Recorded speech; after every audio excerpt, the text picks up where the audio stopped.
So kunin lang namin race kit tapos balik na ulit tayo. Ito na yung sports hub. Tayo sa lobby. Sa lobby lang yung race kit. So kunin ko lang yung race kit ko. Green. Ay, walang. Eh, hindi ba sinabi? Green.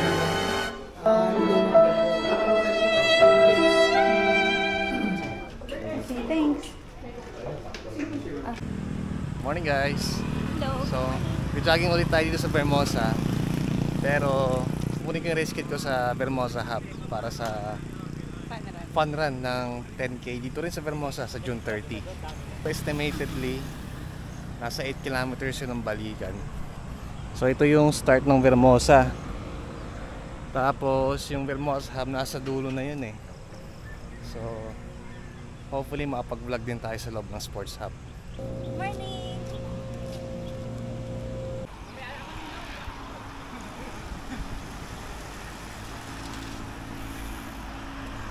Alas 7 na nga pala ngayon kaya medyo may araw na. Medyo late tayo nagising. Ang dami nagpapela doon. Dami mga magbabike dito ngayon. Ito yung kasama natin. Na walking lang.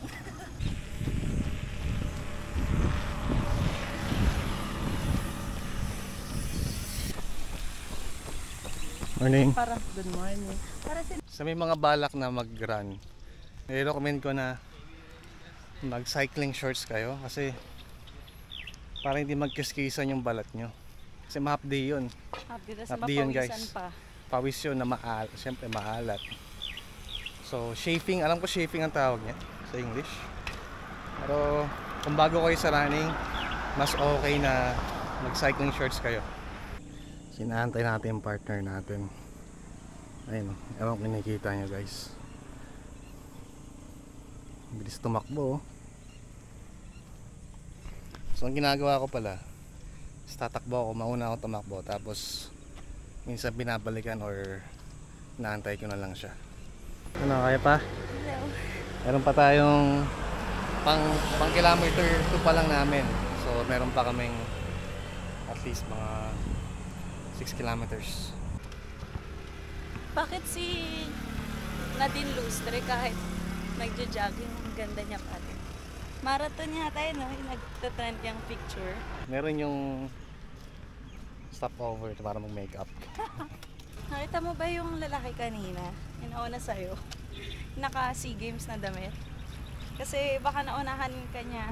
Pero na-observe ko kasi yung hita niya, lagi sa tumitingin sa hita ng mga runners.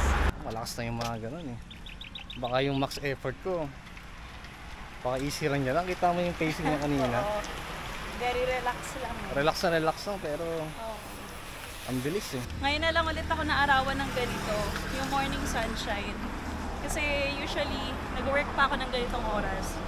Madaling araw ako nag-work hanggang tanghali. So, eto, unusual sa akin na maarawan ako. Para din ang vampire eh. Ngayon na lang ulit. Actually, Kaya, masarap din mapawisan, ganitong pawis. Masarap. Kasi hindi pa to healthy sun pa to eh. Vitamin D guys. Ako nga pala guys, may plano kami. So pag baba ako galing ng barko, magte-training, kasali kami ng half marathon, pero pipilitin ko makapag-marathon. So habang nasa barko ako, magte-training ako niyan. Siguro mga 8 months sa training, hindi ko okay na yun eh. Kilometer 3 na kami guys. So dito sa part na to, medyo malapit na yun sa Sports Hub.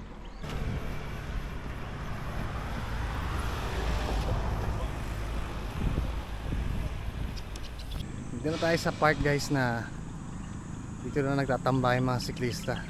Tsaka dito yung maraming runners kasi sa unahan dyan, yung malapit sa Sports Hub, may oval dyan. So tingin ko yung mga athletes talaga, yung mga naipag-competition, doon nagte-training. Ganda dito oh. Liwalas. So time check 7:46 na. Medyo mainit na. Konti na lang din yung mga tumatakbo.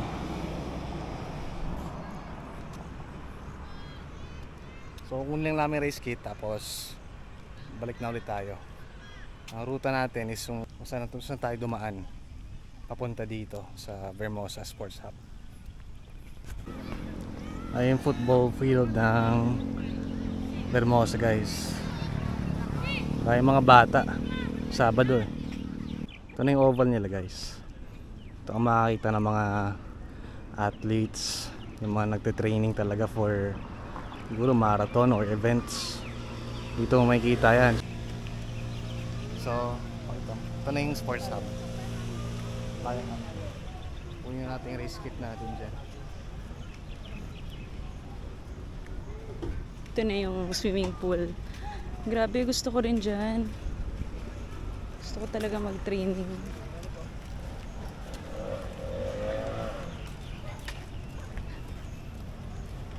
Pangarap ko talaga na matuto mag-survival swimming.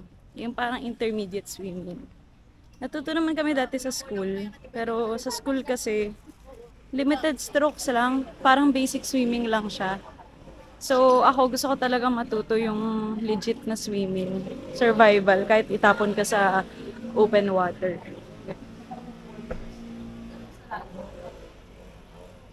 Dito tayo sa loob. Sa labi lang yung race kit.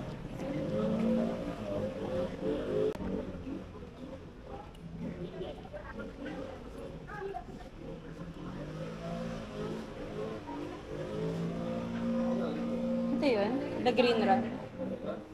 Ito yung green run. Sa June 30. Meron silang 21K, 10K, 5K, 3K, tsaka 1K na dog run. Dito siya sa Vermosa. So, yan. Mukhang ano naman siya talaga siya. For green benefit. Ito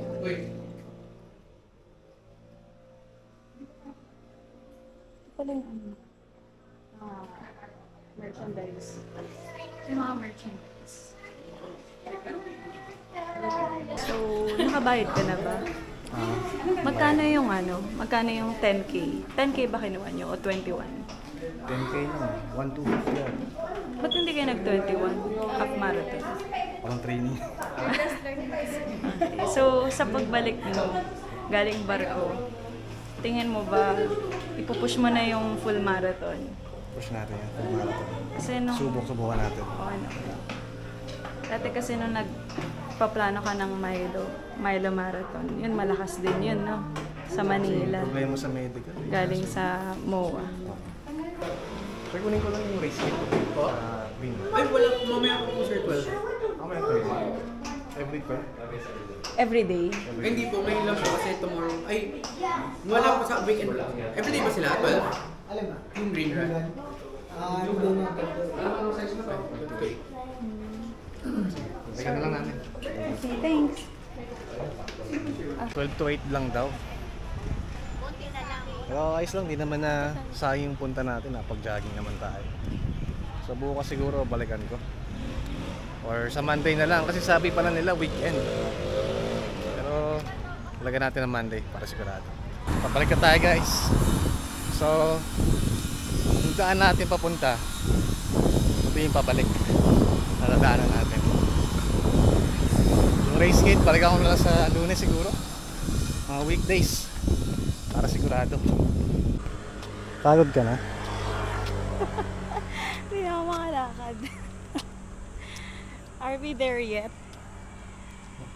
500 meters to go. Ayan na, pakaliwa na lang yan guys. Tapos,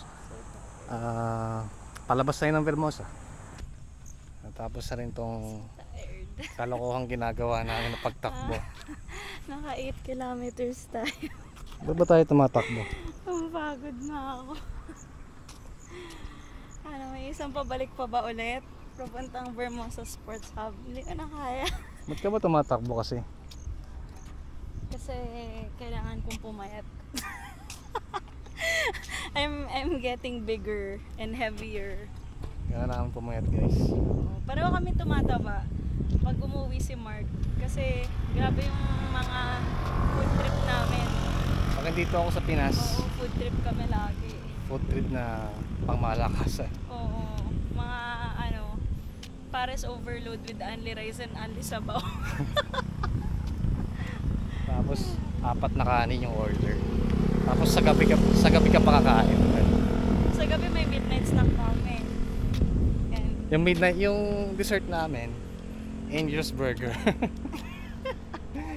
Pero okay itong exercise guys. At least 3 times a week.